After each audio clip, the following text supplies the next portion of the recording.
Thanks so much for joining today.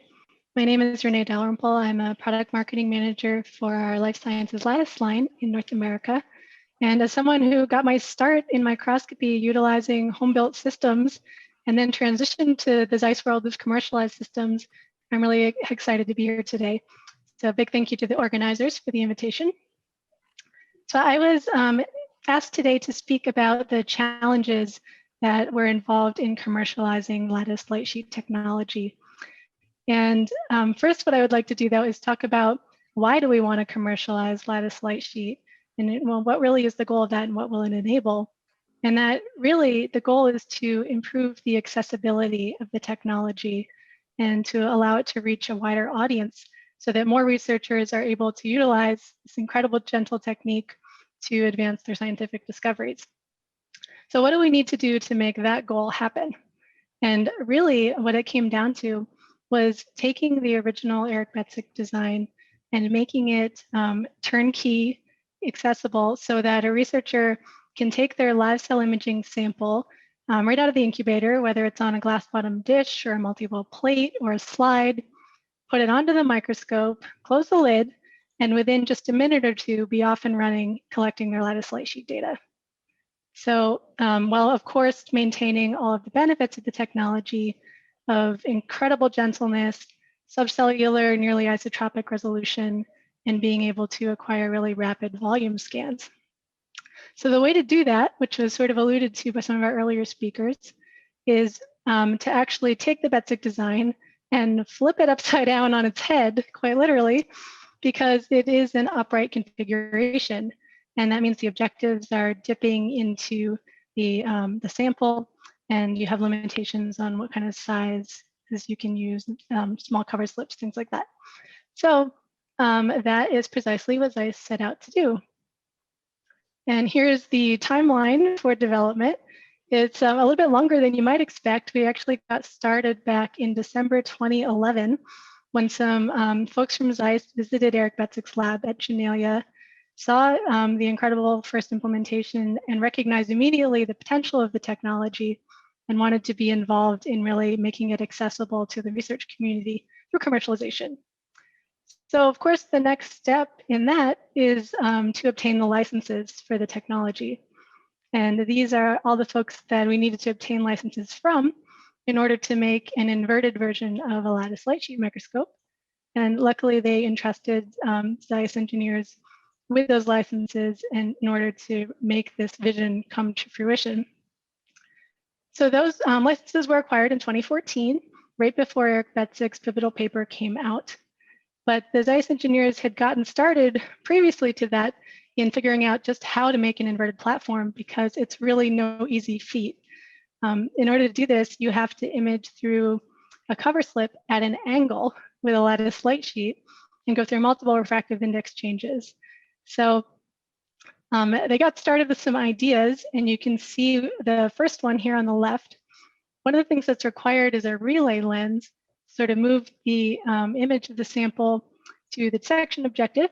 And the first one was actually almost a foot long, which of course was not going to be amenable to a small turnkey system because it's really complex, it was bulky, and it actually put some limitations on the sample carriers we could use, which was not the goal. So through a lot of development, we got all the way to the version on the right, which is a small single optic, which is called a meniscus lens. And it is less than 7 millimeters in size. And it even has auto immersion pipes sort of built into it, so we can take advantage of a high numerical aperture objective that utilizes water immersion for that really nice subcellular resolution that's nearly isotropic. So in addition to that, in order to realize an inverted configuration, you also have to dynamically correct for changes in cover slip thickness. And in order to do that, we utilize ultra-precision freeform phase optics. And these are incredibly precise to manufacture. They require nanometer precision. And actually, we're a collaboration with our semiconductor group in order to manufacture them. And you can see in the image there what would happen if you didn't have these in place in A, where you really have a completely unusable image. And with these, you can get that subcellular resolution that we expect from Lattice Lightsheet you see in B. And this is something that the user doesn't have to worry about, because with a click of a button in the software, it's going to dynamically correct these changes in cover slip thickness and all of the refractive index changes going from the sample to the medium to the glass to the water to the air to the objective. Okay, so once we had a concept for the inverted platform, we actually had to build it. And the first demonstrator was constructed in September 2016. And you can see a picture of that there. It's basically what you would call sort of a home-built version of the inverted lattice light sheet. And this was really exciting. This was the first data was taken on that system as a proof of concept.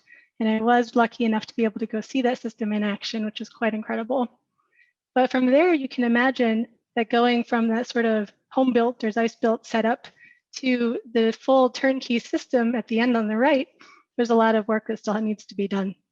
So that includes, sourcing parts like the incredible 5-axis stage in the system, where you can correct for cover slip tilt with a click of a button, auto immersion, incubation, the software, of course, which allows you to not only handle the data, but also be able to align the system with a click of a button so that you can get ready imaging, swapping samples back and forth within just a matter of minutes. So that was completed, and the first pre-serial systems were released in November 2019. They were placed all around the globe with our first user program, and we got a lot of really great feedback from those users, and they started doing real research with the system, which is already being published. From there, the serial product was launched December 1st, 2020, and that is what we have today, which is a really accessible, easy to use and put in a core facility instrument.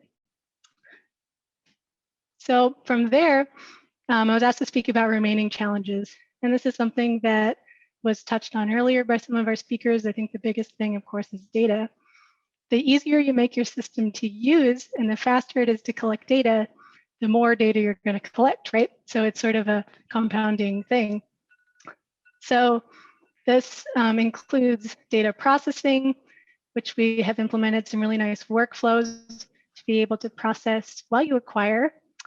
Data handling, so storage for the data.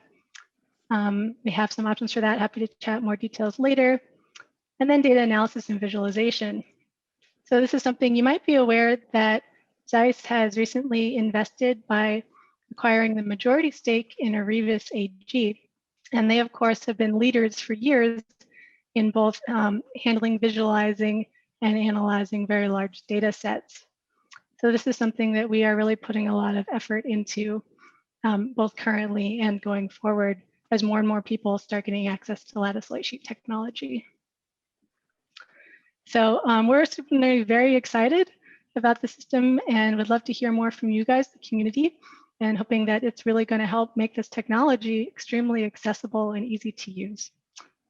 So thank you all so much. Happy to take questions.